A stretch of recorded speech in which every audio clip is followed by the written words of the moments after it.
Chαίrete friends, welcome to Classics in Color, your weekly dive into some of the ancient world's wackiest facts. I'm Mark Graves, and today we're going to be looking at some theories and some evidence surrounding people in ancient Rome and Greece worshipping meteorites. My major sources for this video are two articles. The first is called Mycenaean Tree and Pillar Cult and its Mediterranean Relations. That's by Arthur Evans. And the second one is Tree Tugging and Ophthalmos Hugging on Minoan Gold Rings. And that one was written by John Younger. So thank you so much to both of those scholars.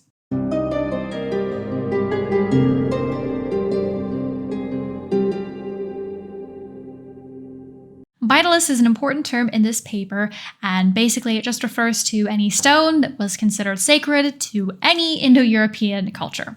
Indo-European is a fancy word that basically refers to a wide range of cultures in India and Europe. It's kind of this big catch-all term that we use a lot because all of these cultures are considered to have one very old kind of lost origin.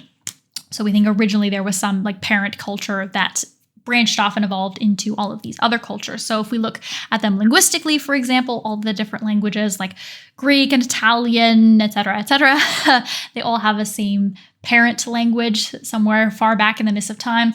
Or if we look at the mythology of these different cultures from India to Greece to Egypt, they have a lot of similarities and overlap that, again, we think are probably due to the fact that they had some shared origin or parent story. So Vitalist is just a rock that is considered sacred to any of these cultures that fall under this very wide umbrella. But there are a few similarities that we can talk about.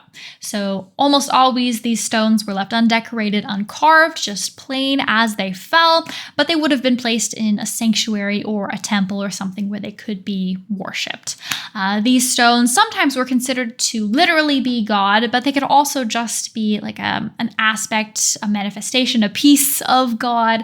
Or sometimes they were just a stone that a god had chucked down from heaven. So just it's special to the god. It's not the god. It's just special to him.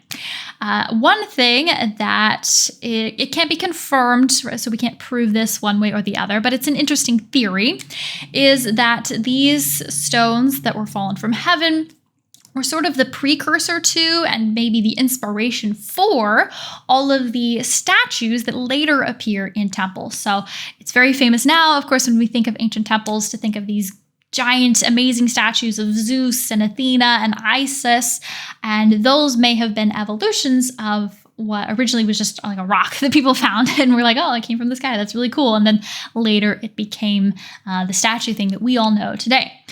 We think that these vitalists, these special stones, were mostly meteorites. I think in a few cases they have survived and we've been able to run some tests on them and determine that yes, indeed, this is a meteorite, but more often we're just relying on ancient sources who say that this stone fell from the sky, which could, of course, be made up, or it could be a tall tale, but it's also perfectly reasonable to think that these were actually meteorites that people found and maybe in some cases actually even witnessed falling, which is really cool to think about. Some examples of these vitalists are the Chαίretes at Orchomenos and the Diana at Ephesus. So there was this meteorite sacred stone that was considered to either be Diana or to be like an aspect of her, which is really cool. But I think the most interesting one, or one of the most interesting, was the Ophthalmos at Delphi. So Delphi is a very famous city for a lot of reasons. It was sacred to Apollo, and he gave his prophecies there that everyone in the ancient world listened to. But another thing about Delphi was that it was considered by the Greeks to be the center of the world. Literally the navel or the belly button. And apparently there was a stone there, one of these vitalists, that was considered to be like the literal, actual navel of the world. Another one of these vitalists was considered sacred to the god Baal, I think is how you say that. He's an Eastern god, so I'm less familiar with him. But he had this sacred black stone that was used in circumcision rituals in Syria. And when Elagabalus became the Roman emperor, he was actually raised in Syria, so he was familiar with this rite and with this stone. When he moves to Rome, he actually brings that stone with him and sets it up in a temple on the Palatine Hill of Rome, which is one of the many reasons why the Romans considered Elagabalus. Very weird. They did not like him. Another instance of some of these sacred stones being moved occurred during the Second Punic War, when the famous Hannibal was invading Italy and putting the very existence of Rome in doubt.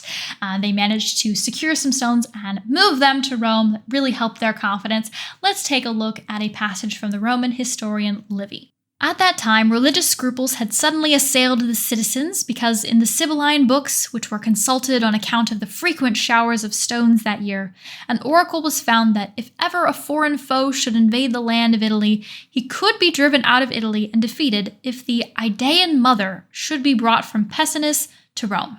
They came to the king at Pergamum. He courteously received the ambassadors and, escorting them to Pessinus in Phrygia, presented them with the sacred stones, which the inhabitants said was the mother of the gods, and bade them carry it away to Rome. By far, my favorite story of these stones comes from the Greek historian Plutarch. He is writing about a battle between the Romans and King Mithridates. Mithridates is this amazing, fascinating figure who is an Eastern king who basically resists Roman tyranny. But anyway, there's this big battle that's about to happen. The two armies are lined up. They're about ready to charge. And then the following happens. But presently, as they were on the point of joining battle, with no apparent change of weather, but all on a sudden the sky burst asunder, and a huge, flame-like body was seen to fall between the two armies. In shape, it was most like a wine jar, and in color like molten silver. Both sides were astonished at the sight and separated. This marvel, as they say, occurred in Phrygia at a place called Otrii. So right before they go to battle, a stone literally falls out of the sky. What are the odds that a meteorite would hit at that exact moment? And so astonishes both armies that they basically declare a truce for that day. They take it as a sign from the gods that they are not supposed to fight. So they break it up and they don't fight that day, which is just incredible. So I am excited to hear what you guys think about that story and about the other stories that I mentioned, and if you have other information that you would like to add. Thank you so much to everyone for checking out this video, and special thank you to subscribers and to Patreon members. And I hope to see all of you again next week. Chαίrete.